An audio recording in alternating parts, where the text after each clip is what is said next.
Pendapatan merupakan keuntungan yang diperoleh dari hasil kegiatan usaha suatu perusahaan atau bank. Nah, pengertian pendapatan menurut ilmu ekonomi Ernayanti pada tahun 2009, pendapatan sebagai inflow of asset, yang mana termasuk ke dalam perusahaan sebagai akibat penjualan barang dan jasa. Nah, pengertian pendapatan juga bisa diartikan sebagai keuntungan atau arus masuk bruto dari kegiatan normal perusahaan atau bank yang dijalankan. Pendapatan juga akan memberikan kontribusi terhadap laba suatu bank. Selanjutnya B. Pendapatan bersih salam paralel. 1. Pendapatan bersih salam paralel diakui pada saat persediaan atau barang pesanan diserahkan kepada pembeli akhir. Yang kedua, dalam hal ini barang mendapatkan keuntungan dari transaksi paralel berupa kelebihan barang, pesanan, atau non-kas, maka untuk keperluan bagi hasil kepada nasabah, barang tersebut harus dibeli oleh bank syariah berdasarkan nilai yang berbeda dan lebih rendah antara biaya perolehan dan nilai bersih yang dapat direalisasi.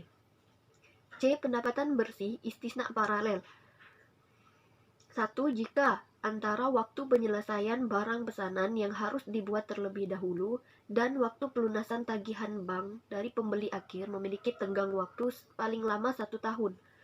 Yang kedua, jika secara substansi terdapat transaksi bank syariah yang mengadakan atau membeli barang pesanan dengan cara istisna sehingga menimbulkan tenggang waktu yang lama atau lebih dari 1 tahun antara waktu penyelesaian barang pesanan yang dikonstruksikan dan waktu pelunasan tagihan bank dari pembeli akhir, maka pengakuan pendapatannya mengikuti ketentuan transaksi istisna.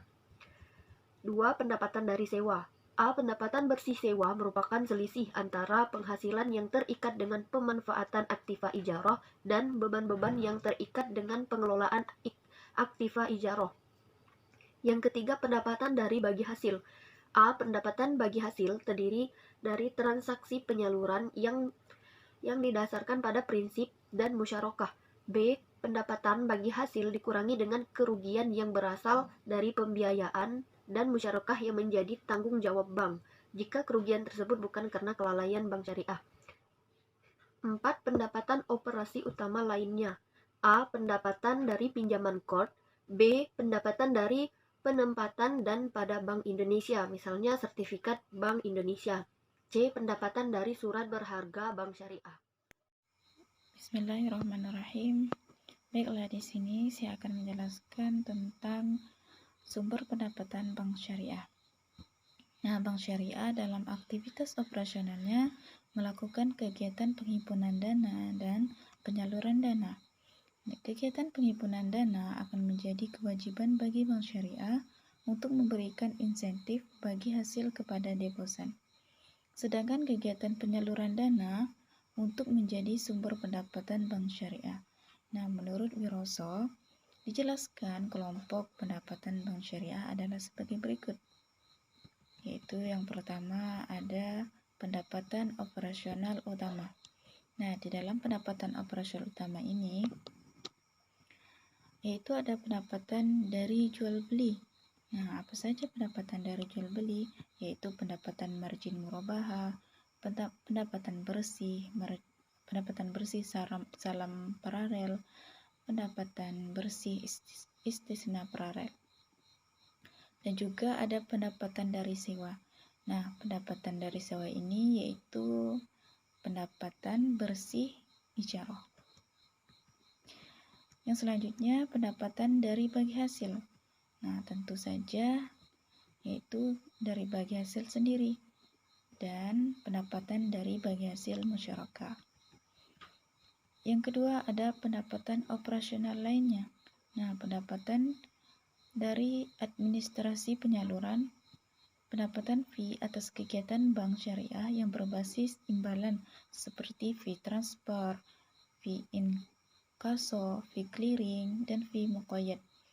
Bank bertindak sebagai agen. Nah, dan juga pendapatan dari jual beli. Nah, apa saja pendapatan dari jual beli tersebut? Yaitu pendapatan margin murabahah. Nah, di dalam pendapatan margin murabahah, yaitu pendapatan margin murabahah ini harus merupakan yang ditangguhkan yang telah dapat diakui karena jatuh tempo atau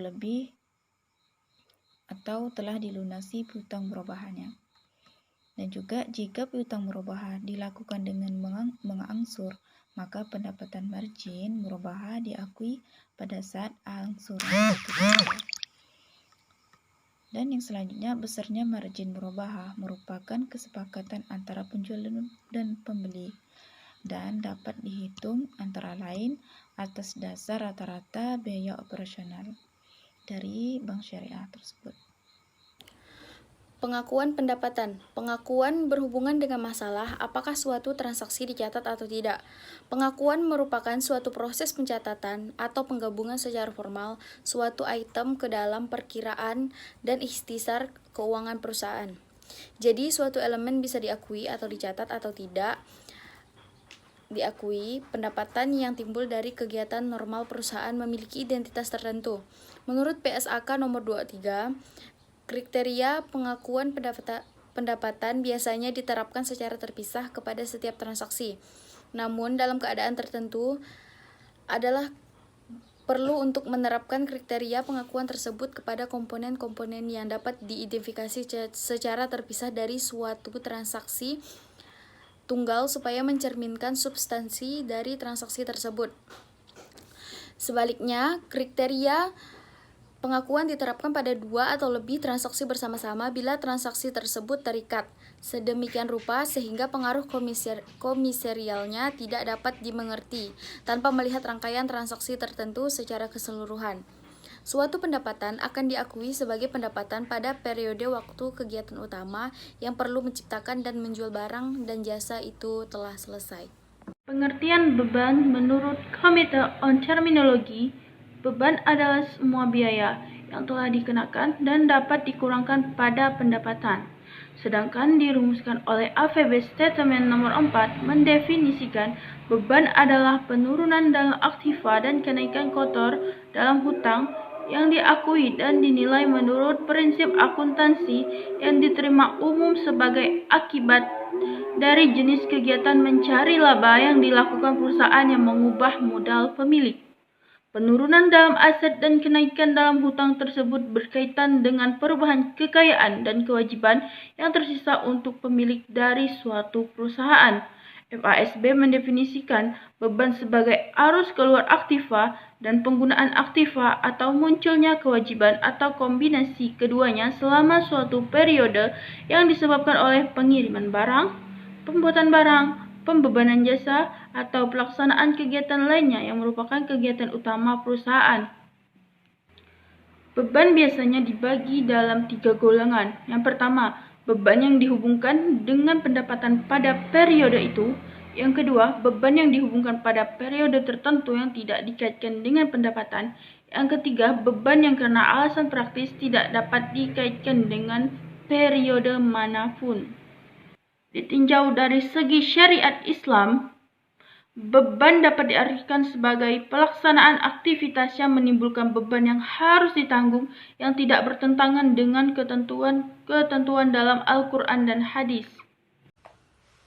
Pengakuan beban pada dasarnya memiliki dua kedudukan, yaitu sebagai aktiva dan sebagai beban pendapatan. Proses pembebanan kos pada dasarnya merupakan proses pemisahan kos. Ada dua masalah yang muncul sehubungan dengan pemisahan kos tersebut. Yang pertama itu, kriteria yang digunakan untuk menentukan kos tersebut yang harus dibebankan pada pendapatan periode berjalan. Sedangkan yang kedua itu, kriteria yang digunakan untuk menentukan bahwa kos ditangguhkan pembebanannya. Semua kos dapat ditangguhkan pembebanan sebagai sebuah